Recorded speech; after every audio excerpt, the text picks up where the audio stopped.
ఇతరులు మనకి విలువ ఇవ్వనప్పుడు ఆ ఆ ప్లేస్‌లో ఉండే కన్నా వాళ్ళకి దూరంగా జరగటం చాలా ఉత్తమమైన పని. ఎందుకంటే మన వ్యక్తిత్వం కోల్పోయే కన్నా వాళ్ళకు దూరంగా ఉండటం ఇంకా మంచిదన్నమాట. ఎందుకంటే మన వ్యక్తిత్వాన్ని ఎప్పుడైతే కోల్పోతామో మనం అక్కడ రియల్ బిహేవియర్ అనేది ఉండదనేది మీరు గుర్తుపెట్టుకోవాలి.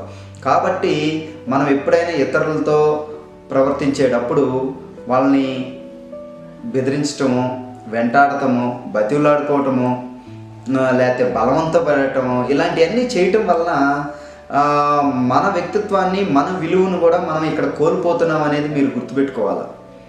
ఎప్పుడైతే మన విలువ మనం కోల్పోతామో మనం జీవితంలో ముందుకెళ్ళే అవకాశాలు చాలా తక్కువ ఉంటాయి అన్నమాట.